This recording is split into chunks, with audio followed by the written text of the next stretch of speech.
Hello hello. ठीक है।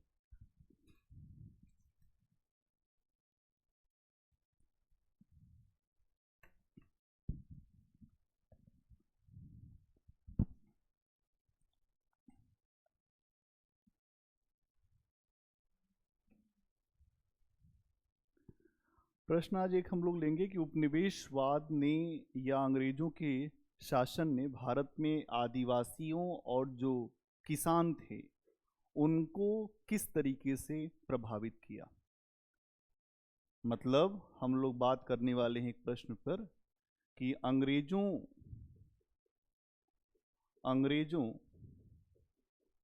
के शासन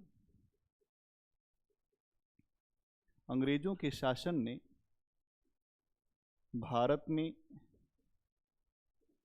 किसानों और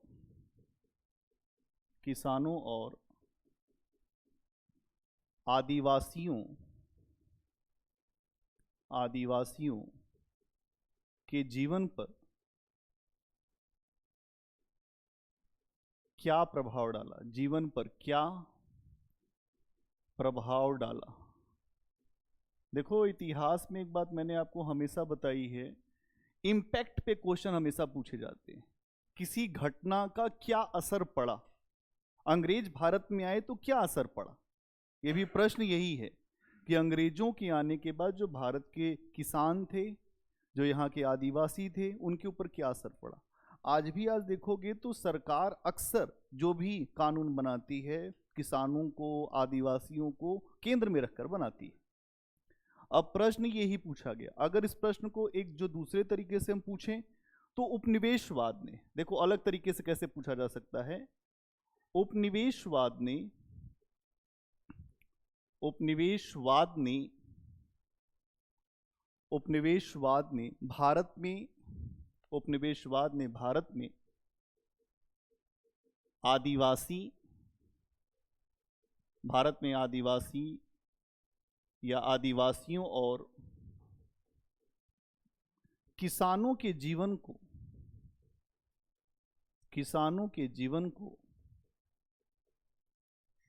जीवन को कैसे प्रभावित किया समीक्षा करें। क्या करें? समीक्षा करें। समीक्षा करें। प्रश्न समझ में आ गया। पहला तो ये है। सबसे पहले हम देखते हैं कि प्रश्न क्या पूछ रहा है कि अंग्रेजों के शासन ने, या जब अंग्रेज भारत में स्थापित हो गए तो उनके शासन ने भारत में किसानों और आदिवासियों के जीवन पर क्या प्रभाव डाला। प्रश्न ये है, सीधा प्रश्न। फिर अगर इसको अलग तरीके से देखें तो उपनिवेशवाद क्या होता है? जब कोई देश किसी भी दूसरे देश का, जब अधिकारता किसी दूसरे देश की रहती है किसी दूसरे देश पर, तो उसको कहते हैं उपनिवेशवाद। उपनिवेशवाद में राजनीतिक रूप से नियंत्रण होता है और राजनीतिक नियंत्रण के साथ साथ वहां की आर्थिक नीतियों पर भी नियंत्रण हो जाता है। और जब आर्थिक नियंत्रण हो जाएगा तो अपने पक्ष में शोषण होगा। ठीक है। तो भारत क्या था? एक उपनिवेश था। किसका? अंग्रेजों का। उससे जुड़ा हुआ उपनिवेशवाद ने भारत में आदिवासियों और जो किसानों के जीवन पर क्या प्रभाव डाला, कैसे प्रभावित किया। अब इसका उत्तर देखते हैं।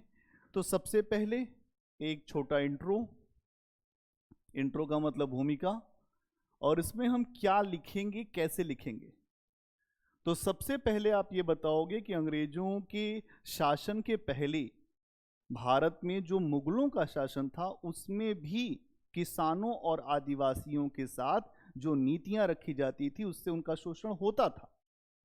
उनके भी अधिकारी शोषण करते थे, लेकिन अंग्रेजों के आने के बाद वो शोषण और ज्यादा बढ़ गया। तो इंट्रोडक्शन में आप क्या लिखेंगे? अंग्रेजों के औपनिवेशिक शासन से पहले, अंग्रेजों के औपनिवेशिक शासन के पहले भी पहले भी किसानों और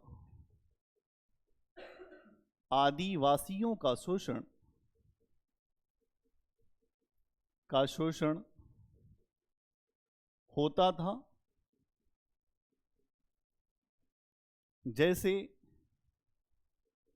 जैसे मुगलों के शासन को देख सकते हैं, जैसे मुगलों के शासन को देख सकते हैं। अगर आप देखोगे तो 1707 औरंगजेब की मृत्यु के बाद लगातार विद्रोह हुए अलग अलग क्षेत्रों में, और वो विद्रोह इस स्तर के हुए कि मुगलों की सत्ता को हिला दिया। किसानों का विद्रोह, हर जगह विद्रोह हो रहा था। शोषण का जो तरीका था वहां भी था, लेकिन अंग्रेजों के आने के बाद शोषण और बढ़ गया। कैसे बढ़ गया? लेकिन अब यहीं पे आगे फिर क्या लिखें अगले पॉइंट में, किंतु अंग्रेजों के आने के बाद, अंग्रेजों के शासन स्थापित होने के बाद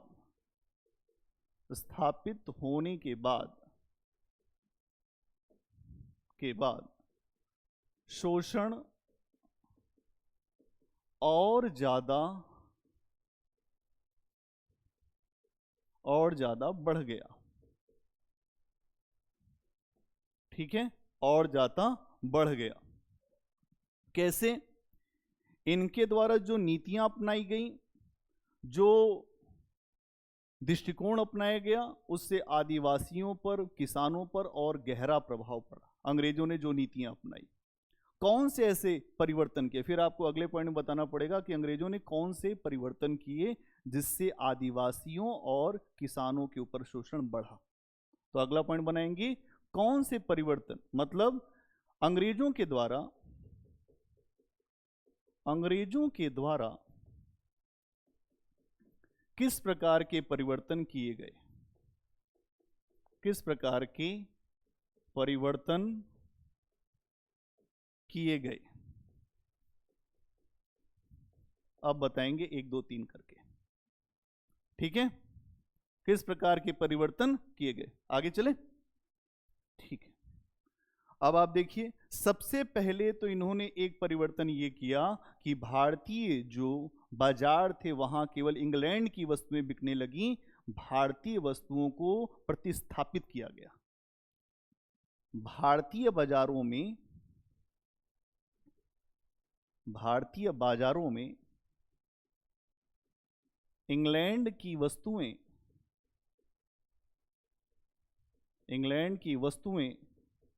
बिकने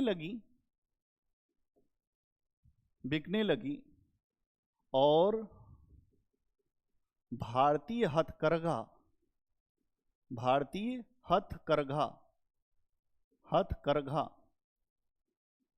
उद्योग को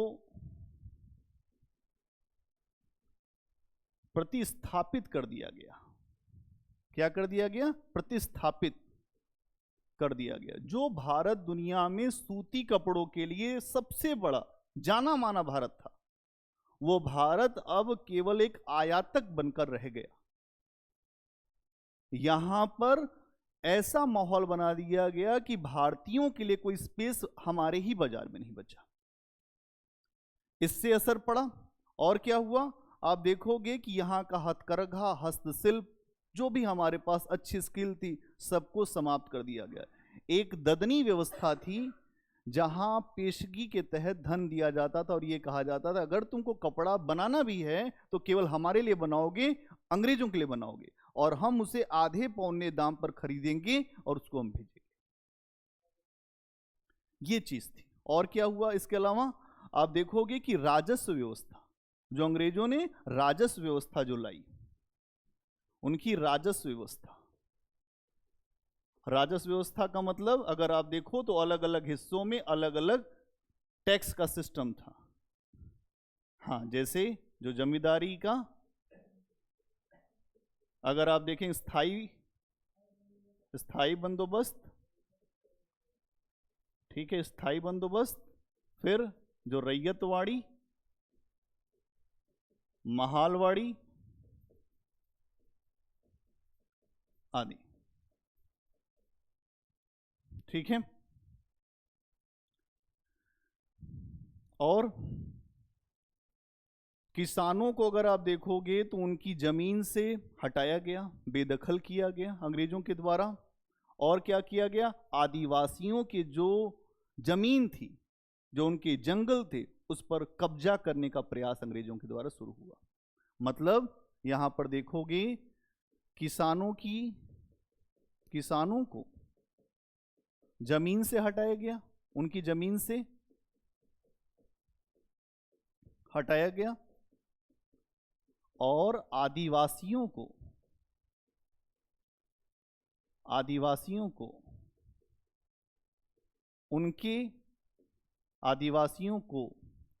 उनके जंगल के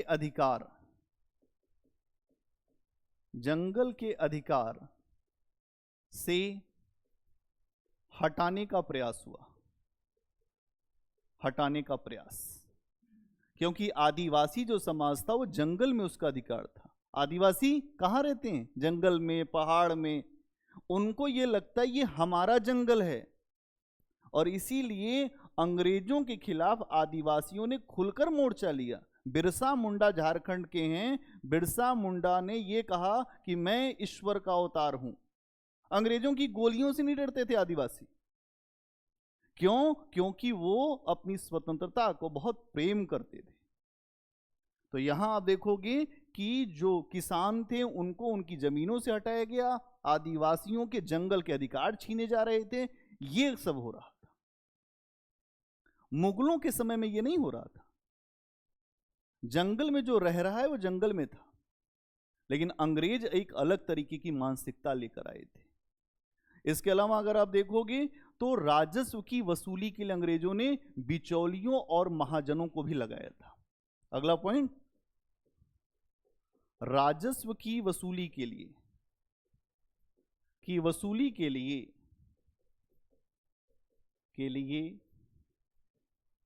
बिचौलिए और महाजनों को लगाया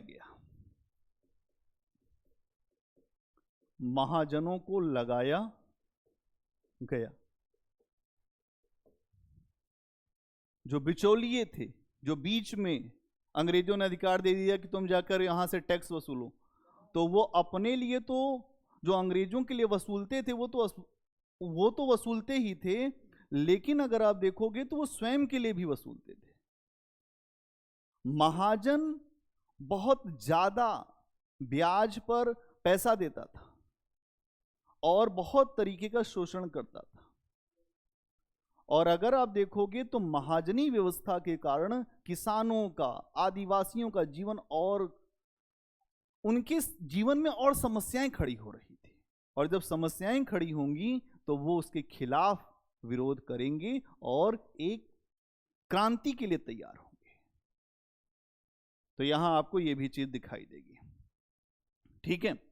इसके अलावा जो जंगल पर अधिकार थे आदिवासियों के, जो कई हजार साल से बने हुए थे, उसको कहते हैं परंपरागत अधिकार। उन अधिकारों को भी अंग्रेज समाप्त कर रहे थे। आज भी आप देखेंगे तो जंगलों में रहने वाले जो लोग हैं वो जंगल को अपना सब कुछ मानते हैं। वो जंगल से बाहर अपने आप को नहीं देखते हैं। तो उनके परंपरागत अधिकारों को भी समाप्त किया जा रहा था। इतने पॉइंट लिख दिया।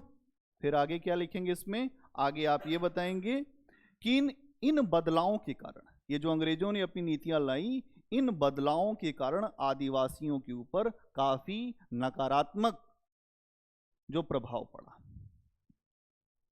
इन बदलावों के कारण आदिवासियों और किसानों पर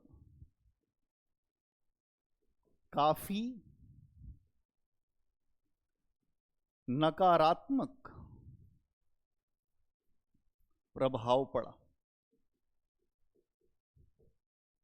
ठीक है, काफी नकारात्मक प्रभाव पड़ा। और अंग्रेजों के शोषण, उनकी न्याय व्यवस्था से तंग आकर इन्होंने अपनी रक्षा के लिए अंग्रेजों के खिलाफ हथियार उठाए। मतलब अंग्रेजों के अन्याय,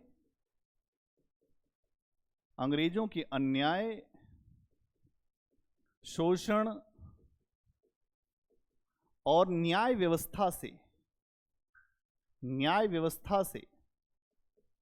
तंग आकर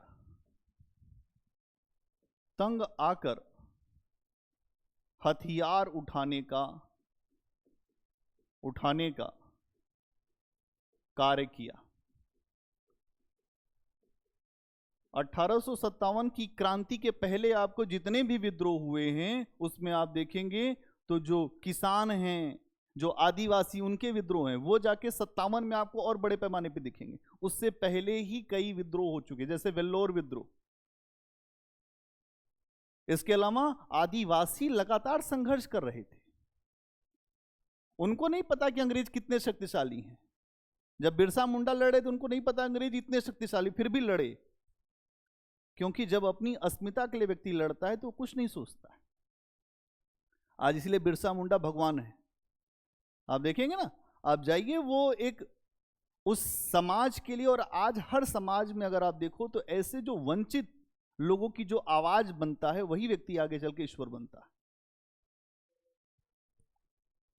तो एक पूरा उनके नाम पर एक जो लोगों के मन में श्रद्धा है, ठीक है। और अगर आप देखेंगे तो यहां पर अपने तरीके से इन लोगों ने विरोध करना शुरू किया। इसके बाद फिर क्या बताओगे कि अंग्रेजों के शासन के 100 वर्ष, मतलब अगर आप देखो तो 1757 में वो पूरी तरह से स्टैब्लिश होने का प्रयास करते हैं, जो प्लासी की लड़ाई, और 1857, तो 100 साल। इन 100 वर्षों में किसानों और आदिवासियों ने कई बार अंग्रेजों के खिलाफ संघर्ष किया और उसी का परिणाम 57 की क्रांति में दिखा। तो आप ये भी बताओगे कि आदिवासियों का जन विद्रोह 57 की क्रांति से पहले कई बार हमें दिखता है, जो अंग्रेजों की नीतियों का ही परिणाम है। फिर अगला पॉइंट क्या बताओगी? आदिवासियों और किसानों का विद्रोह 1857 की क्रांति, 1857 की क्रांति से पहले कई बार दिखाई देता है। कई बार दिखाई देता है। क्या होता है? कई बार दिखता है। जो औपनिवेशिक शोषण के ही कारण हो रहा था। क्यों हो रहा था? औपनिवेशिक शोषण के कारण, अंग्रेजों के शोषण के कारण हो रहा था। और फिर आप देखेंगे कि इस शोषण के कारण ही जो गांव थे, जो जंगल थे, वहां बड़े पैमाने पर शोषण बढ़ा, लोगों के जीवन में दखल दिया गया और इससे गांव, जंगल, हर जगह चोरी, हत्या, अपराध जैसे कार्रवाइयां शुरू हो गई। जब व्यक्ति के जीवन में गरीबी आएगी तो वो चोरी करेगा, वो हत्या करेगा, वो अपराध करेगा। तो ये जो चीजें उत्पन्न हुई समाज के अंदर, ये भी अंग्रेजों की नीतियों का ही परिणाम था। ठीक है, अगर हम देखें तो अंग्रेजों की नीतियों के कारण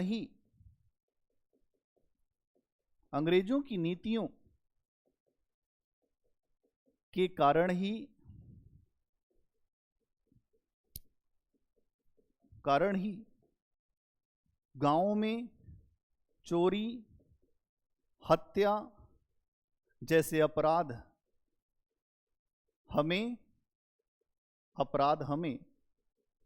दिखाई देते हैं।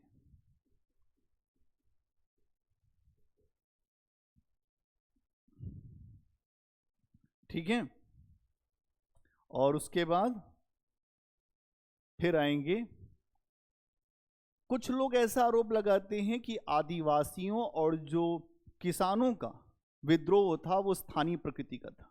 एक आरोप ये भी लगाया जाता है कि आदिवासियों का, किसानों का वो अलग अलग स्थान के थे, अलग अलग स्थान के थे, तो इनका विद्रोह स्थानीय प्रकृति का था, पूरे राष्ट्र पर इसका प्रभाव नहीं था।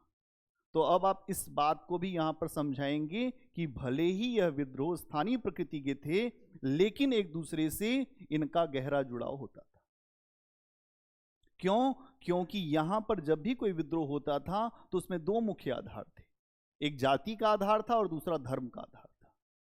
आदिवासियों के समाज में देखोगे तो धर्म का आधार लिया गया था, और जो गांव में विद्रोह हो रहे थे किसानों का, वहां पर जाति का आधार था।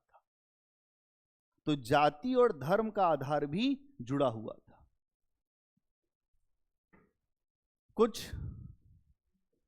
कुछ विद्वानों का आरोप है कि किसानों और आदिवासियों के विद्रोह स्थानीय प्रकृति के थे। किंतु यदि हम देखें तो हमें यह दिखाई देगा कि इन सब का आधार जाति और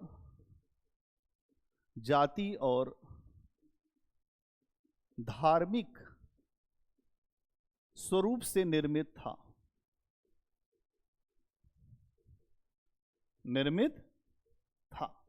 मैं थोड़ा सा विस्तृत करके आपको लिखवा रहा हूं, जिससे आपको यह समझ में आ जाए कि प्रश्न में क्या क्या एंगल्स होते हैं। ठीक है, अब निष्कर्ष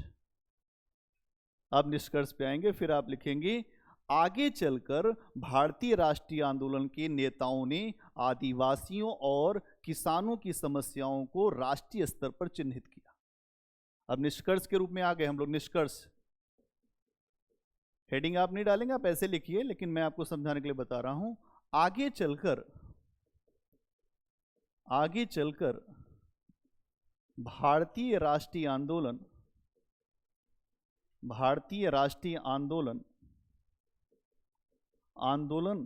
के नेताओं ने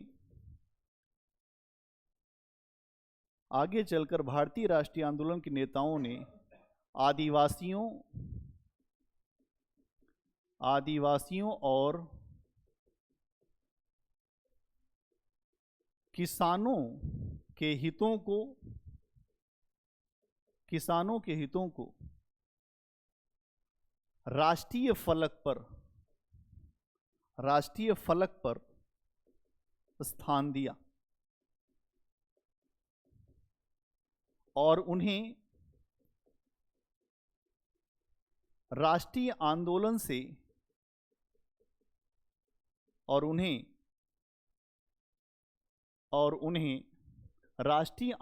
से गहराई से जोड़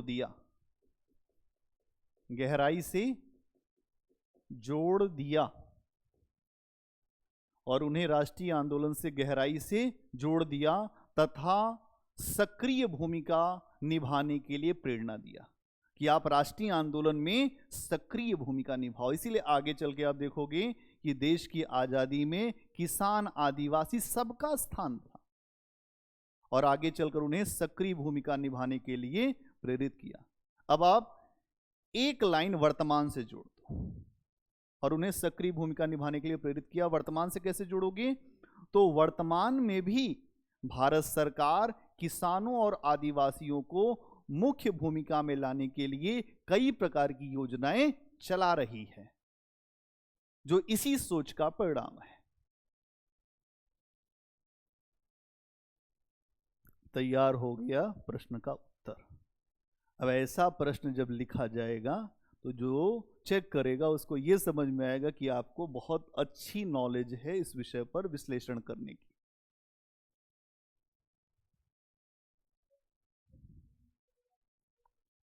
नहीं नहीं, कुछ नहीं, मैंने तो केवल आपको सब कुछ भी हेडिंग वेडिंग नहीं डालना है, लेकिन आगे मतलब जो लास्ट और इंट्रो का एक थोड़ा सा अपने तरीके से बनाना है आपको।